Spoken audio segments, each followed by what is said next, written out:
ассалому алайкум ҳамдиёрони азиз, аъзоини гурӯҳи ангурвабоғ. имрӯз 21 октябри соли 2023 мебошад ва ман мехоҳам як наворо омода карда ба шумо дар бораи чормағзи маҳаллӣ гап занам,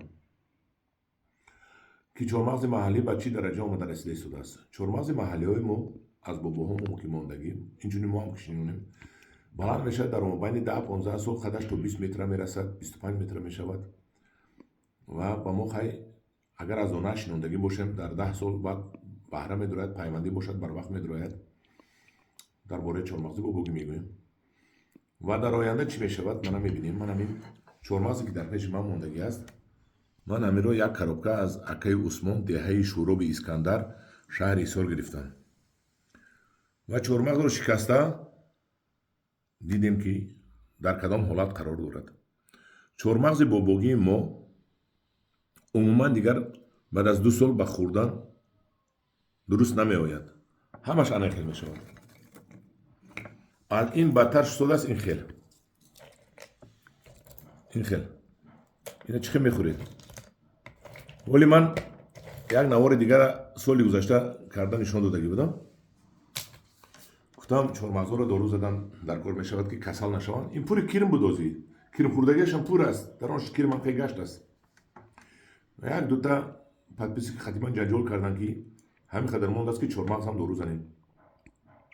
аз чӣ хел намезанем? инам ҷони зинда аст, инам касал шудааст, инам кирм хӯрдааст. чӣ ба барои кирм нахӯрад себро гуфта дору мезадед, чормағзро дору намезадед? мана бинед ки ман ҷудо кардам, ҳамин кам дар як тарелкаша ҷудо кардам. ҳаминам бо таве сиёҳ аст, мана пури сиёҳ аст. мана бинед, инам аллака қарибе ки хӯрда намешавад. мана ҳаминоша мешавад, ҳаминам сиёҳ шудааст. мана касал шудагӣ, мана ҳаминам касал шудагӣ. ина чӣ хел мехӯред? ина бинед, ино на торт карда мешавад, на дар хӯрок хӯрда. ин талхмаза шудагӣ аст, кирм хӯрдагӣ аст, дарунаш пури кирм. акун намедонам, мумкин дар помир, дар ҷое ки хунук аст, ҳамин касал нарафта бошад, лекин боварим нест. фикр манда дар Тоҷикистон дигар чормағзи сафед ёфта намешавад. ман дар ёдам ҳаст, дар ҷавонии ман бисёр зард бошад, анхел буд чормағз, дигар ҳамаш сафед буд. ва бо мурури сол давомбани манами 30 сол ё 40 сол ҳамин касали антракноз меган, чӣ меган, ҳамин омад. анами омад чормағзои мо ба ҳамин дараҷа оварда расонид ки ина мепартоед, хайнаша мехӯред, ина маҳамша мепартоем. аз як коробка калон ман ҳам як тарелка чормағз ёфтем. ҳар кадоме мехоҳад баҳс кунад, бо ман баҳс кунад ки чормағзои ванҷ дурасту, чормағзои ашту, чормағзои он чиз дураст. нишон диҳад ки ҳамхели сиён нашудааст.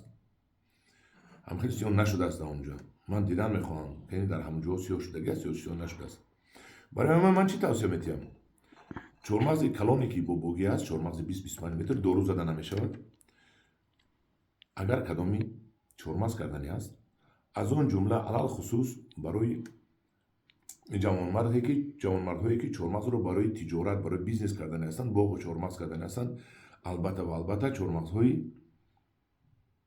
пакана карли кардан дар кор ки то 7 метр мешавад ку чандер ҳаст, бо дигарош ҳаст, аз ҳамон боғ кунанд, чунки то 7 метра манавай аппаратҳои бензини қатъи обработка карда мешавад. ино чӣ обработка доранд? ин чормағз оду моҳи феврал олу барг накарда, рӯзҳои офтобӣ моҳи феврал мо инро бояд бо бардоски жидкост шӯем. бардоски жидкост чӣ аст? бардоски жидкост ин омехтаи даҳани фаранг, яъне медникопарос бо оҳак аст. тайёр карданашро мумкин баҳор ман ба шумо нишон диҳам, ё дар интернет занед, тайёр приготовление бардоска 3% бардоска жидкост нависед, ё приготовление медникопарос нависед, дар Google мебурояд, нишон медиҳад ба шумо. барои ҳамин вақте ки шумо моҳи феврал задед 3%, яъне ки 300 грамм медникопарос, яъне даҳани фаранг дар 10 литр об ва 300 грамм оҳакам дар ҳамон 10 литр об, ина нишон додан дар кор тайёр карданашро ва ман нишон метиҳам. пеш аз бар карданаш задан дар кор, баъд ҳамин медникопароса 1%-ашро бо ҳамин формуларо 100 грамм омехта мекунед, дар болои баргаш мезанед. баъд аз он ки қиқа ғурра мешавад, ҳамин ду се маротиба задан дар кор бо дороҳо ҳаст, бо препаратҳо ҳаст, фунгитсидҳо ҳаст, задан дар кор. муқобили ҳашарот задан дар кор, кирм, ҳам чормағзам шира мезанад, баргош часпак мешавад, вая задан дар кор. барои ҳамин чормағзи қадпас пакана кардан дар кор, ки аз 7 метр баланд нашавад, аз 6 метр баланд нашавад, ки шумо дору зада тонед, чинданатон осон бошад. ана баъд як подписчи ки бисёр ватандӯстамон гуфта буд, ки ман дулона мехӯрам, чормағзи туркӣ намехӯрам. роҳат мекунам да аз ҳамин хел ватандӯсто бачаҳо дулона мехӯрдасту чормағзи туркӣ намехӯрдаст. хай кун ҳар кас ватандӯст да охир. барои ҳамаи ман ба шумо тавсия медиҳам, ки чормағзи бобогимонро агар кардед, ҳаракат кунед, баланди бад нашад, болошо буред ва дар рӯи замин равад. шумо коркард карда тонед, шумо дору пошида тонед, касал мешавад, талх мешавад, кир мезанад, хӯрда намешавад. ҳаминаш амалака қариб ки хӯрда намешавад, ҳамин зарди мезардаш. инашро ки умуман мепартоед, ман ин сиёҳоро умуман инро мепартоед. ин кане ин куҷо шуд, ин ман ина бинед сип сиёҳ, инро на хӯрда мешавад, на ҳеҷ. инро мепартоед ҳамашро. ана ҳамдиёрони азиз, дар бораи чормағз ман ба шумо як тавсия додам, ки чормағзи қадпас кунед, пакана, ва ҳатман чормағзатонро дору занед, доруҳои муқобили ҳашарот, кирм, ширра ва касалӣ. аз манам напурсед дар ютуб ҳамин как обработать греческий орех занед, как обработать орех, когда и чем обработать орех гуфта дар интернет занед, дар гугл мебурояд, бисёратон русия медонед, мефаҳмедон. бо чӣ гӯям ҳамдиёрони азиз, мо чормағзҳои қадпас хай дорем, чандлер дорем, дар ин ҷо мешавад, дар он ҷо мешавад.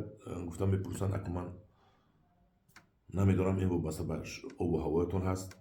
мешавад ки моҳи апрел барф мезанад, ҳам вақт хунук мезанад, гул кардагӣ ҳам вақт хунук мезанад. хеле ҳозир боду ҳаво дигар шудааст, иқлим дигар шудааст. барои ҳамин ҳамдиёрони азиз, ин тавсияи ман барои чормағзпарварӣ буд. ҳамдиёрони азиз, дар паноҳи худо бошед, бо гурӯҳи ангурӯ ба боғ бошед. ҳамон фаромӯш накунед, ёру рафиқотонро даъват кунед ба гурӯҳ. ва як бародар гуфтанд, ки вожҳои тоҷикиро гап занед. ман ҳозир ба тоҷикӣ мегӯям, кани мефаҳмед ё не? боракалло гӯед, лайк боракалло будааст. боракалло гӯед, ана поделиться тақсим кунед, ба гумонам тақсим кунед. ҳамдиёрони азиз, дар паноҳи худо бошед.